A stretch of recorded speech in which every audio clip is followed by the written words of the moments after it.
بسم اللہ الرحمن الرحیم۔ ٹی جی سپیکس کے معزز ناظرین السلام علیکم۔ ناظرین محترم، میلیسا سینتیاگو کے ایک پمپنگ سٹیشن سے اپنی کار میں پیٹرول بھروا رہی تھی۔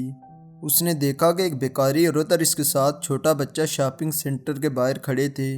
یہ بیکاری ہر روز اسی shopping plaza East Lake Village Centre میں آتے تھے، کیونکہ اس پلازے میں ریسٹورنٹس، اسپتال، فارمیسی، بینک، باربر اور قیمتی کپڑوں کی مارکیٹیں بھی ہیں۔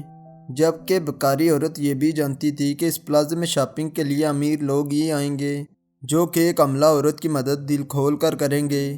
مگر کسی کو کیا پتا تھا کہ اس عملہ عورت کے ارادے کچھ اور ہی ہیں۔ دوستو، کیلیفورنیا اپنے خوشگوار موسم، خوبصورت ساحلوں اور وی آئی پی ہاؤسنگ سوسائٹیز کے لیے بہت زیادہ مشہور ہے، مگر یہاں بے گھر لوگوں کی تعداد بھی بہت زیادہ ہے۔ اس لیے میلیسا نے بھی اس بیکاری عورت کو نظر انداز کر دیا، کیونکہ وہ روزانہ کی بنیاد پر شاپنگ مارکیٹ کے سامنے آتی تھی، جبکہ اکثر چھوٹا بچہ بھی اس کے ساتھ ہوتا۔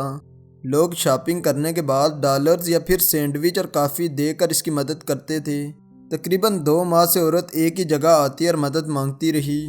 میلیسا کو ترس آیا کہ کیسے ایک عملہ عورت دھوپ میں گھنٹوں کھڑی رہتی ہے، جبکہ دوسری طرف بیکاری عورت بھی بھیک مانگنے میں ماہر تھی۔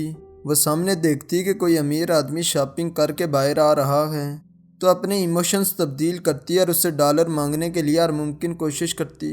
اس کے علاوہ اس کے پاس ایک کارڈ بورڈ بھی ہے جس پر لکھا ہوا تھا کہ برائے مہربانی میری مدد کریں، لیکن اصل میں یہ صرف ایک اداکاری تھی، کیونکہ اس کے پیچھے بھیانک چہرہ کچھ اور ہی بتا رہا تھا۔ دوستو، پھر ایک دفعہ میلیسا اپنی روزمرہ کی روٹین سے ہٹ کر شاپنگ پلازا کی طرف گئی۔ اس دن مارکیٹ بند ہونے کا وقت تھا، مگر جب وہ مارکیٹ پہنچی تو دیکھا کہ عملہ بیکاری عورت وہاں موجود نہیں تھی۔ میلیسا کو اس کی فکر لاحق ہونے لگی۔ جب وہ اس شاپنگ مارکیٹ کے مخالف سائڈ پر واقع پمپنگ سٹیشن سے گاڑی میں فیول بھروانے لگی تو اسی دوران ایک جانا پہچانا چہرہ اس کے سامنے آیا، جو کہ عملہ بیکاری عورت ہی تھی۔ پھر اسی وقت ایک کار سیدھی بیکاری عورت کی طرف بڑھی اور قریب جا کر رک گئی۔ میلیسا نے سوچا کہ ہو سکتا ہے کہ یہ عورت کسی مشکل میں پھنس گئی ہے۔ حقیقت میں میلیسا جو کچھ دیکھ رہی تھی اس کو اس پر یقین نہیں آ رہا تھا، کیونکہ بیکاری عورت گاڑی میں بیٹھ گئی، جبکہ حیران کن بات یہ تھی کہ یہ کار ایک مرسڈیز بینز تھی، جو کہ انتہائی قیمتی برانڈ ہے۔ اب میلیسا کا تجسس پہلے سے بھی زیادہ بڑھ گیا کہ اتنی قیمتی کار میں یہ عورت کیا کر رہی ہے، جبکہ میلیسا بھی اپنی گاڑی میں بیٹھ کر ان کے پیچھے پیچھے چلنا شروع ہو گئی اور اپنے موبائل میں سارے ماجرے کی ریکارڈنگ بھی کر رہی تھی۔ بیکاری عورت گاڑی میں بیٹھی پیسے گن رہی تھی اور ساتھی پارٹنرز کے ساتھ ہنسی مذاق میں بھی مصروف تھی۔ یہ گاڑی قریب ہی دوسرے شاپنگ سینٹر کے سامنے جا کر رکی۔ بیکاری عورت باہر نکلی اور اپنا کارڈ بورڈ اٹھائے بھیک مانگنے لگی، جبکہ اس کے پارٹنر نے گاڑی پارکنگ ایریا میں پارک کر دی۔ میلیسا بھی فوراً گاڑی سے اتری اور بیکاری عورت کی تصویریں ریکارڈ کرنے لگی، مگر آگے سے عملہ عورت نے بھی مزاحمت کی اور میلیسا کے اوپر مٹی پھینکی۔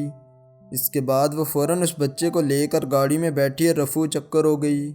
میلیسا نے بھی فوراً مقامی پولیس کو کال کی اور سارے ثبوت فراہم کیے، جبکہ شاپنگ ایریا میں لوگوں کو بھی بتایا کہ اس عورت کی مدد نہ کریں۔ یہ خبر جلد ہی وائرل ہو گئی اور مقامی میڈیا کی زینت بھی بنی۔ صحافیوں نے بھی اس کے ایڈریس کو تلاش کیا اور معلوم ہوا کہ وہ ایک وی آئی پی پلازے میں رہتی ہے، جس کا ماہانہ کرایہ $2500 ہے۔ مگر جب پولیس اس اپارٹمنٹ میں پہنچی تو پتہ چلا کہ وہ جگہ چھوڑ کر تھوڑی دیر پہلے ہی نکل گئے ہیں۔ مسٹیریس عملہ عورت کی کہانی سوشل میڈیا پر بھی وائرل ہو گئی۔ دوستو، چند دن بعد ایک صحافی شہر کے کنارے واقع شاپنگ سینٹر میں گیا تو اس کو وہی عورت نظر آئی، مگر جب قریب جا کر دیکھا تو حیران رہ گیا، کیونکہ اس عورت نے ایک چھوٹا بچہ اٹھایا ہوا تھا۔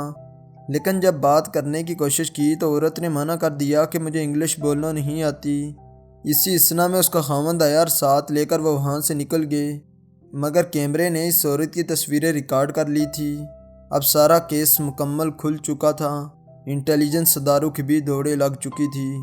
آخرکار اس معاملے کی چھان بین ہوئی اور سارے نتائج سامنے آئے تو پتہ چلا کہ یہ جوڑا غیر قانونی طور پر امریکہ میں داخل ہوا تھا۔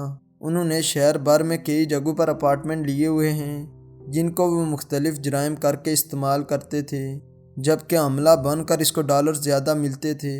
اس لیے اس نے بچہ پیدا ہونے کے بعد بھی عملہ بن کر ہی بھیک مانگنا شروع کر دی تھی۔ تو ناظرین محترم، گداکاری ایک لعنت ہے جو کسی بھی معاشرے کو تباہ کر دیتی ہے۔ ہمارے ارد گرد اکثر ایسے بیکاری نظر آتے ہیں جن کو دلی ہمدردی پر ہم مدد کرتے ہیں، مگر ان میں اکثر پیشہ ور مجرم ہوتے ہیں، اس لیے اپنے آپ کے ساتھ ساتھ اپنوں کو بھی ان لوگوں سے بچائیں۔ تو ناظرین محترم، اگر آپ کے ساتھ ایسا کوئی واقعہ ہوا ہے تو اس کا جواب ہمیں کمنٹ میں ضرور دیں۔ حسب روایت نئے والے ناظرین سے گزارش ہے کہ ہمارے اس چینل کو سبسکرائب کریں اور ساتھ گھنٹی کے نشان کو بھی دبائیں تاکہ ہر نئی آنے والی ویڈیو کا نوٹیفیکیشن تسلسل و تواتر کے ساتھ اب تک پہنچتا رہے۔ تب تک فی امان اللہ۔